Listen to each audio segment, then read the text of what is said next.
Ladies and gentlemen, welcome back to the finest Dawn of War Unification cast this side of East Yorkshire. And today we have a 1 versus 1 on Railway. Over in the Imperial Guard corner we have Butt Pirate, and over in the Steel Legion corner we've got Ryan Dill Blackfire. And once again, boys and girls, I'm joined by my lovely friend, TheLaughingMax. How are you doing, young man? Hi, I'm doing fine. I'm interested in this guard mirror, you could say, not a new and shiny death core, but a little old and rusty mod from the Steel Legion, but yeah, another guard versus guard in the co-cast, huh? That's it, it's a steady progression. We're going to do all the Imperial factions versus each other at some point, I do imagine. So everyone's just opening up their natural bits and bobs. Got a infantry command near this strategic point. Loads of guardsmen coming out from the Imperial Guard. For the Steel Legion, we do have some ammunition bunkers and soldiers doing their bits and bobs. Now, interesting map. We don't normally see this map in 1v1s. How do you think that this map will affect the way the players play the game? Yeah, this is a very small map. That's why I actually was excited to see a game on this map. You only have 2 strategic point and 1 relic in the back of your base, so it's only 3 listening posts that you can build. So the thing to go for is fast LP2s to get at least some income going.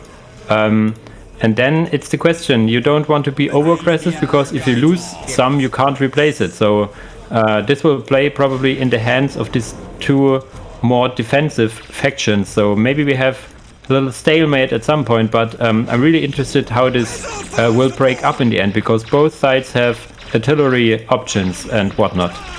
That's it, and speaking of defensive players, we do have the Steel Legion trying to open up with a tarantula turret near this critical location. A little bit far away from the critical location, although I do imagine that was to keep the builders away from these guardsmen capturing the point.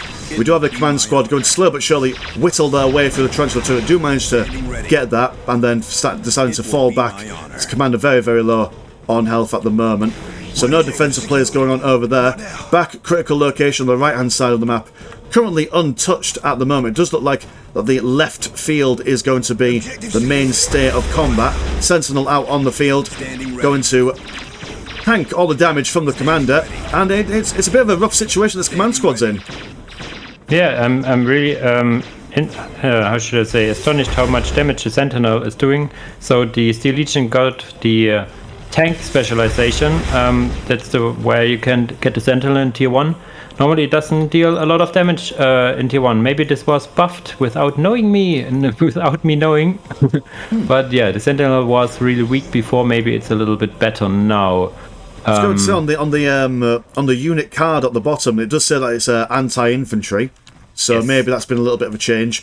And the Imperial Guard at the moment, without any anti-infantry until tier 2, they're going to have to tech up as quick as possible to be able to deal with that Sentinel early on in the game. We do also have a tarantula turret now being rebuilt over there after being destroyed earlier on. Lots of Steel Legion in the middle of the map. Going to decap and recap that critical location right over there. Imperial Guard deciding that they've tried their best in the middle, and now just going to play defensive by upgrading their listening post near the enemy. So I'm wondering what possibly, like, so I mean, Imperial Guard at the moment, not much that they could do in tier 1. So is it just a case of just defending and seeing if they can hold out till they tech up? Yeah, pretty much. Both adding grenade launchers now, so that the enemy does not get the ranged advantage. Normally a Sentinel, for example, the Sentinel can outrange a listening post, but if you have grenade launchers, it cannot. About dealing with the Sentinel, grenade launchers are also quite good, as you can see right now. It takes quite some damage here.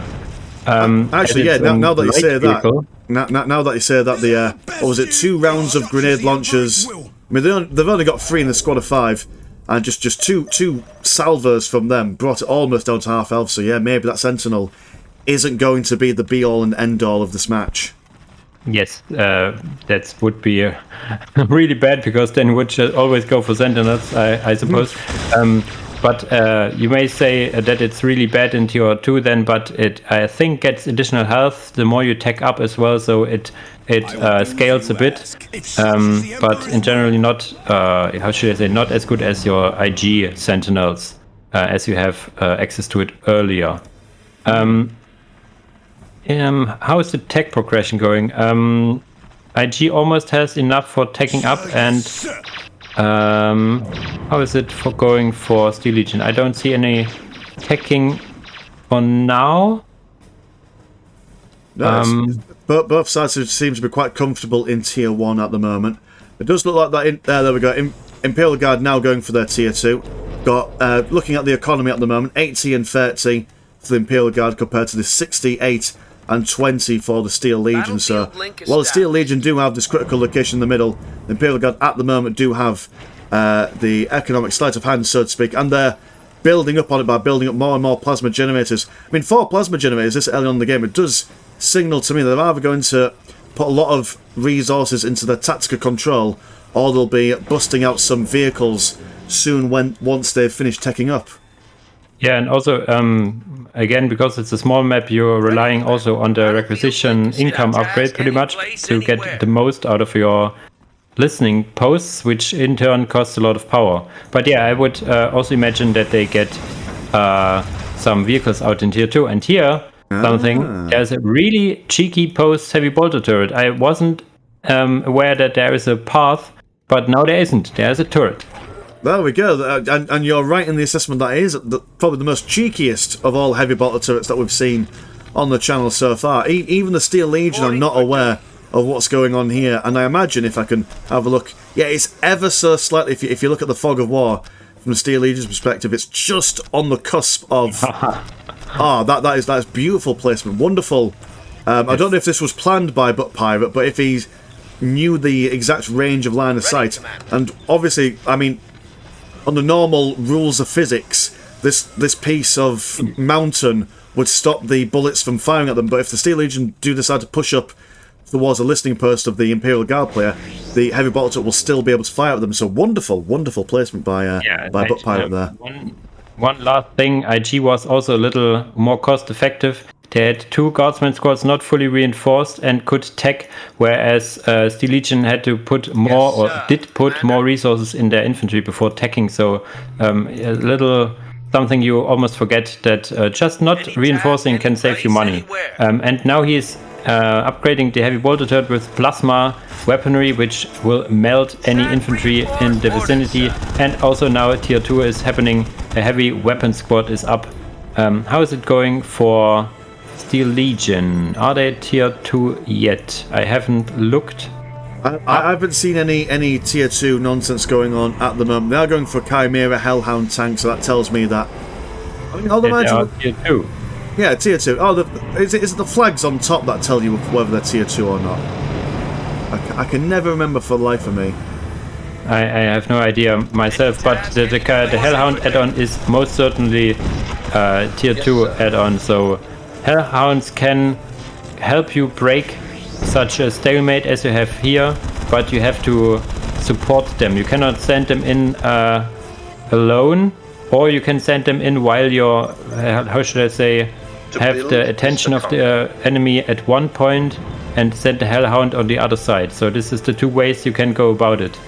And just before these Steel Legion soldiers on the left-hand side of the map fell back, we did see that heavy weapons team open up fire on one of these soldier squads, and I mean, it was only firing for maybe like half a second, and 2 chaps fell down dead. On the right-hand side, we had a tarantula turret firing at these guardsmen.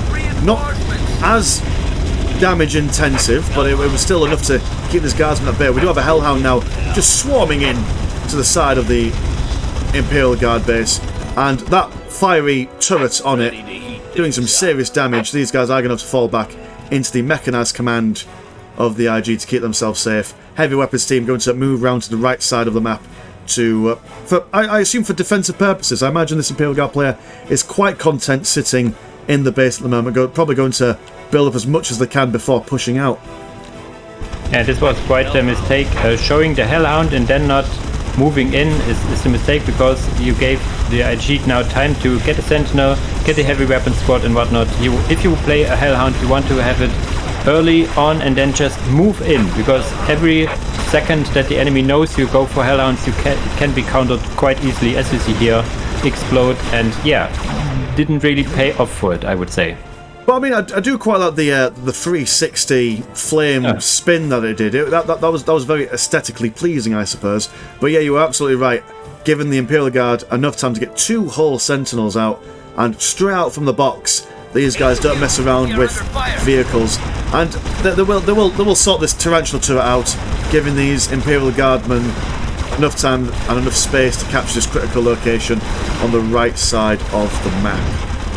Yeah, so the right side will now fall to IG, but on the left side there's not much movement, but there's no much sense in moving your whole soldier squads. Maybe your Sentinel could move over, but the Sentinel, as you have said earlier, is only anti-infantry. That does not change for Steel Legion, so no real need to fight the Sentinels here.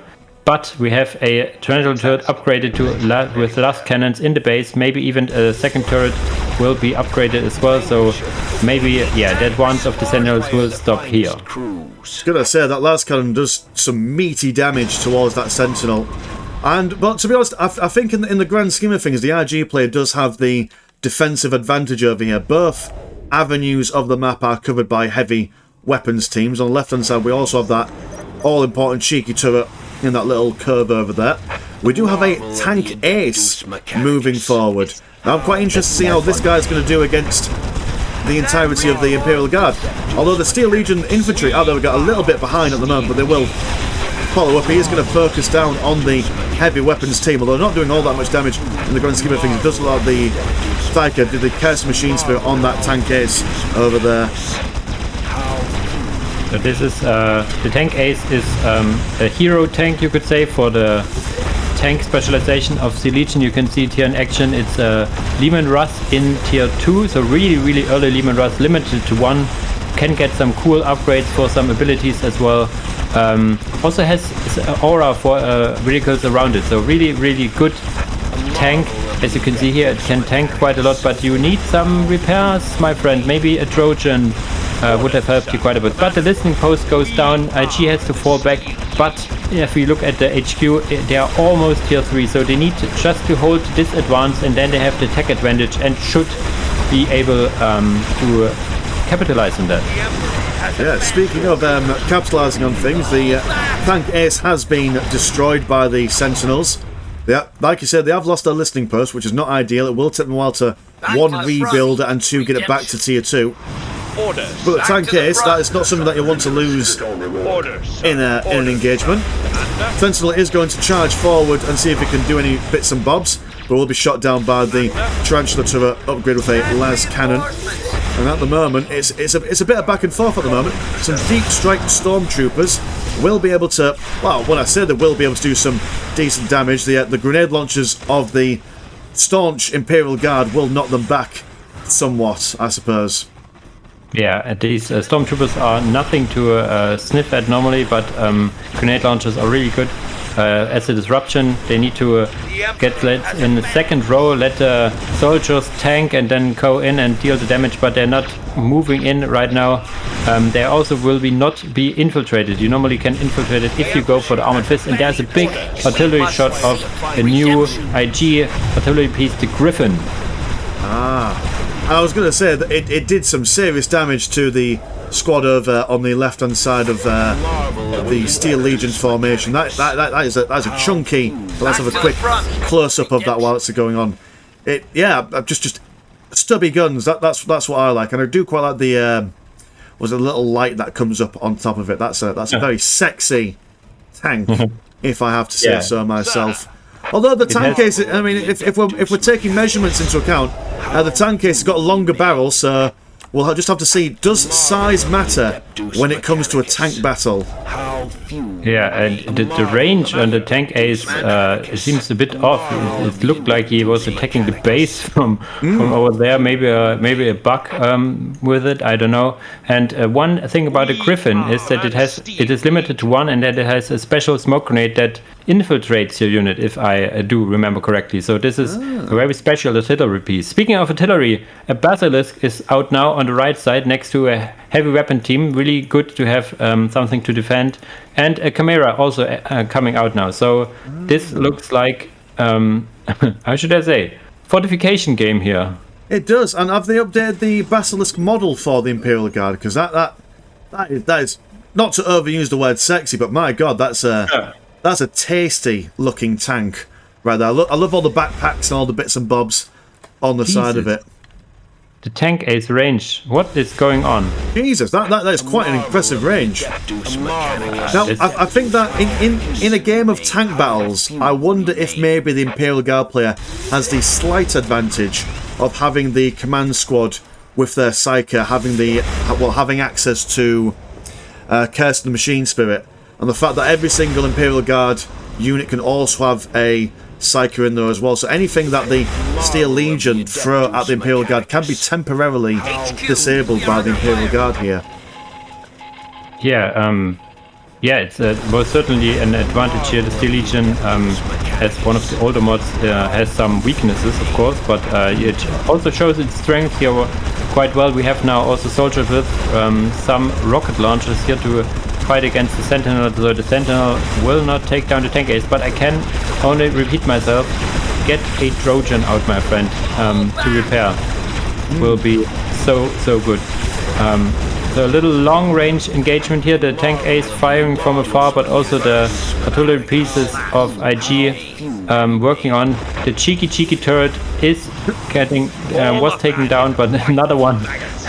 There we go. Quite like that. If you fail to keep your cheeky turret alive, just build a second one. Why not? Yeah. We did see that the tank ace took a lot more damage than necessary against that Sentinel. It was like a 1v1, but the Sentinel was being repaired by some what are they called? Some Tech Priest Engine Seers. And like you say, without that Trojan, the tank ace is not going to survive for all that long. It's taking damage from the Bassi on the right hand side, and while the Bassi is not a very accurate thing, it's only got 181 health left. So in fact, oh, never mind. It was whatever gave it a direct hit just then is now taking out that tank ace. That's going to be a massive waste of resources there. Yeah, the tank ace isn't cheap. It's and I'm thinking it's a little more than a standard Lehman Russ because you can get it so early, but don't quote me on that.